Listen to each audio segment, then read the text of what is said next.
Diam kamu. Oke, kalau gitu kita langsung aja belajar. Nah, agenda hari ini itu kita akan belajar tentang corak kehidupan masyarakat Praksara. Tapi sebelum masuk ke materi, minggu lalu tuh kita udah belajar tentang apa? Ada yang tahu? Tahu saya Apa? Paleolitikum, Mesolitikum, Neolitikum, Megalithikum. Iya, betul banget Rizka, betul 100 buat Rizka, betul. Oke, ya jadi pada minggu lalu tuh kita udah belajar zaman batu dan zaman logam. Nah, selanjutnya di materi terakhir bab 2 ini kita akan belajar tentang corak kehidupan masyarakat Praksara. Nah, capaian pembelajaran dari materi ini itu adalah supaya siswa-siswa atau kalian tuh paham bagaimana sih corak kehidupan masyarakat Praksara, bagaimana kehidupan ekonomi dan sosialnya. Terus tujuannya apa? Biar kalian bisa menganalisis, mengidentifikasi dan tahu pengertian serta perkembangan dari corak kehidupan masyarakat Praksara. Oke, kalau gitu langsung aja. Tapi sebelum itu aku mau kasih tahu kalau hari ini kita hanya presentasi, dengarkan apa yang saya jelaskan dan akan mengerjakan LKPD atau lembar kerja peserta didik. Oke. Nah, oke, langsung aja. Ini yang pertama itu memantik nih, apa itu corak kehidupan? Ada yang tahu corak kehidupan itu apa sih? Corak kehidupan itu apa? Ini buat budaya, ya, pola pikir, boleh deh buat aman.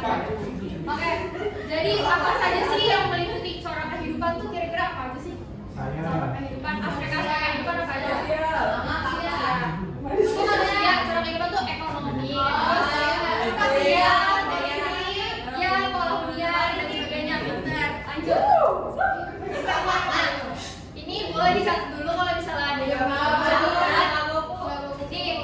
Jadi corak kehidupan adalah pola atau cara manusia menjalani kehidupan sehari-hari, bisa pola ekonomi, sosial, budaya, pola hunian dan sebagainya. Itu pada intinya seperti itu. Nah, corak kehidupan nih ada pola hunian, interaksi sosial budaya dan juga kehidupan ekonomi. Nah, di sini kita akan membahas 3 masa corak kehidupan masyarakat. Yang pertama berburu dan meramu, yang kedua bercocok tanam, dan yang terakhir itu perbudayan. Nah, ini masa berburu dan meramu. Jadi pada tahap awal, dengerin Amanda. Oke, pada tahap awal itu ada namanya itu berburu dan meramu. Di sini ada 2, tingkat awal dan tingkat lanjut. Nah, pada masa berburu dan meramu itu terjadi di masa apa, Rizka? Paleolitikum apa Mesolitikum? Paleolitikum, pintar. Jadi masa berburu dan meramu ini terjadi di masa Paleolitikum atau yang tertua, di mana manusia itu masih menggunakan alat-alat servis seperti tulang, kayu dan batu. Jadi masih sangat baru banget, kalau dibilang kayak baru banget, apa ya, newborn gitu. Jadi kalau sekarang itu udah pakai pistol, pakai misalnya masak pakai pisau yang harganya mahal-mahal itu. Sekarang mah dulu mah sudah pakai tulang, pakai batu, apa aja yang bisa ditemuin yang penting bisa potong sekarang. Nah, ya sekarang ada GoFood, dulu nggak ada GoFood. Terus pada masa ini juga manusia itu masih berpindah-pindah hidupnya. Berpindah-pindah nama lainnya apa? Nomaden. Ya, jadi masih nomaden, berpindah-pindah dari gua satu ke gua lain. Nyari, biasanya itu dekat sungai. Kenapa dekat sungai, Karina? Karena ada sumber makanan. Kehidupan, ya kayak gitu ya. Terus, nah pada masa tingkat awal ini dan tingkat lanjut ini bedanya apa, Bu? Kalau tingkat lanjut itu terjadi di masa Mesolitikum, atau mereka tuh udah mulai makan kerang. Tahu kejokan Modinger? Sampah kerang. Jadi mereka udah mulai makan kerang sampai ada tumpukan sampah, tinggal di gua-gua namanya Abris Roch. Nah, yang nanti bakal dibahas.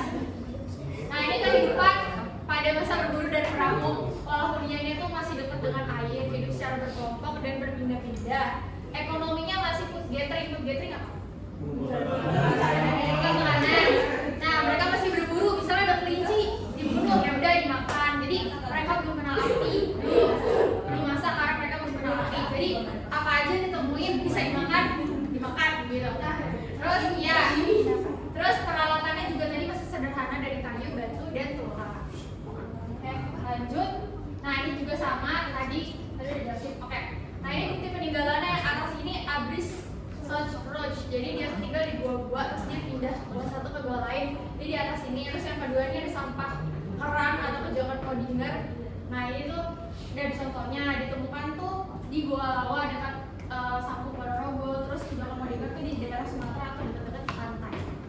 Oke lanjut. Nah yang kedua ada masa bercocok tanam.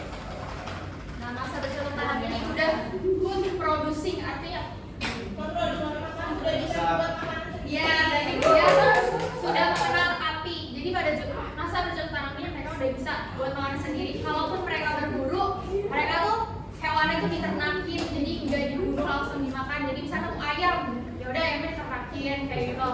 Nah terus di sini juga mereka ini kenal apa ya? Jadi kayak bangunan-bangunan besar, dolmen. Ini tuh di atas dolmennya apa nih? Yang bawah yang Perbedaan. yang bawah ini kuburan. Bentuknya kan kayak meja kan? Nah itu tuh kalau zaman sekarang tuh taunya kayak buat naruh sajen, naruh persembahan, naruh persembahan tuh namanya dolmen. Kalau yang atas kiri itu sarkofagus. Itu kelihatannya bagus kan, tapi itu tuh bukan kayak kotak Pandora, bukan. Itu kayak kuburan. Terus yang terakhir itu ada tuh kayak bentuknya tubuh, kayak mahir dia itu untuk pemujaan. Nah terus ini tuh terjadi pada masa Neolitik. Terus cara kehidupannya gimana Bu? Nah cara kehidupannya pada masa kolonial itu mereka sudah menetap. Jadi yang tadi berpindah-pindah sekarang udah tetap di satu tempat dengan sebuah pemukiman. Ada masyarakat pemimpin, terus mereka udah bercocok tanam, udah pakai api, udah masak, udah ternak dan sebagainya. Tapi mereka ini belum kenal uang. Kenapa? Kenapa belum kenal uang? Jadi mereka gimana dong? Mereka kalau beli gimana dong? Barter, internet, tirsa.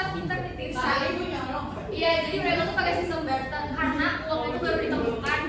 Sistem uang itu tuh baru ditemukan pada masa Sriwijaya sama Majapahit. Jadi sebelum itu bahkan di masa Praksara itu masih sistem barter. Terus peralatannya pakai apa Bu? Peralatannya tuh mereka udah pakai batu. Kalau yang sebelumnya tuh batu kayak ya udah nemu batu timpuk misalnya ada hewan ditimpuk pakai batu ya udah timpuk. Kalau sekarang tuh dia tuh kalau di sini nih udah tanam udah diasah jadi kayak lebih bagus Bu. Terus nah ini peralatannya nih, ini kapak lonjong yang belum pernah lihat kan kapak lonjong. Terus ini kapak persegi yang itu pakaian dari kayu. Jadi mereka tuh pada masa tanam udah pakai baju tapi baju itu dari kayu. Nggak kayak sekarang nih bajunya kan bagus-bagus nih sih, kok pakai kayu. Nah selanjutnya masa yang terakhir yaitu masa perundagian. Kalau dengar kata perundagian undagi itu Orang yang ahli membuat logam. Peter Rizka. Nah, kamu lagi satu ya? Nah, di masa perundagi adalah orang yang punya keterampilan usaha tertentu pada jenis usaha tertentu.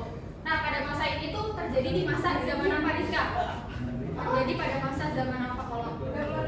Zaman logam, benar. Jadi mereka tuh udah bisa bikin peralatan sendiri dari logam, dari perunggu, dari tembaga, pokoknya mereka tuh udah bisa bikin sendiri. Terus, nah ini cara kehidupannya. Kalau tadi bercocok tanam itu tinggalnya berkelompok, kalau ini tuh udah punya pemimpin. Tapi milih pemimpinnya itu bukan adu kekuatan siapa yang kuat. Misalnya Oji lawan Andre, misalnya beradu siapa yang kuat, yang kuat jadi ketua suku, nggak kayak. Jadi mereka tuh dipilih berdasarkan siapa yang paling ngerti tentang nenek moyang, yang paling dekat dengan nenek moyang itu yang dipilih. Jadi dipilih bukan demokrasi kayak Pak Prabowo sama Pak Anies, Pak Ganjar bukan. Dipilih ada kekuatan juga bukan. Jadi dipilihnya saya paling dekat sama nenek moyang. Terus ekonomi, mereka udah bisa mengolah sawah, tapi masih sistem barter karena belum ada uang. Terus mereka juga peralatannya udah maju ya, kampaknya tuh udah dari logam, udah pakai perhiasan, udah yang lebih maju lah dari sebelum-sebelumnya, pemikiran itu lebih terasah gitu ya. Oke, ini juga nih contohnya nih, ini kapak corong. Jadi bentuknya kayak corong, mirip sama kapak perunggu, cuma bedanya dia corong. Apa? Ini nekara perunggu gitu tuh. Cuma nggak tahu kenapa warnanya nggak kayak perunggu kayak gitu. Nah, jadi ini dia contoh peralatan masa perundagian. Ada yang ingin bertanya? Sekarang nekara biasanya buat apa Bu? Apa? Fungsi nekara apa Bu? Nekara tuh untuk menyimpan gitu.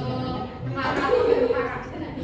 Buat sesuatu bisa dipakai buat apa aja kok. Tapi bukan kompor ya. Nekara tuh bukan kompor gitu.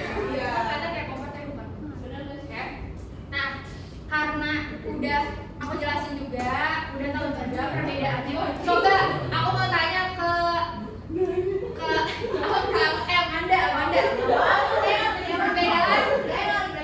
Perbedaan masa perundagian sama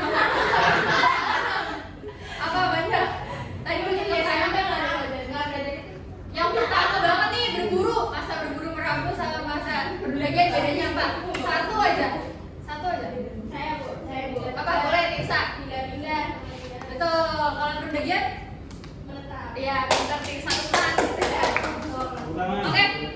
Udah kalau gitu kalau udah ngerti semua, sekarang tadi udah sama jelasin juga sekarang waktunya kita mengerjakan tugas. Tugasnya itu berkelompok. Satu kelompok mulai berapa orang? 10 orang. Oke, satu kelompok 4 orang karena ada 36 siswa jadi dibagi 4 jadi 9 kelompok. Dikerjakan LKPD-nya ada di Google Classroom, silakan dilihat.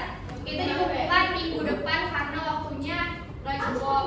Oke, itu ada studi kasus, soalnya itu tentang 3 studi kasus, dianalisis, dikerjakan. Oke? Udah, kalau gitu mungkin itu aja, jangan lupa tadi tugasnya ditumpulin minggu depan. Terus udah, selanjutnya boleh berdoa dulu dong sebelum ditutup. Amanda.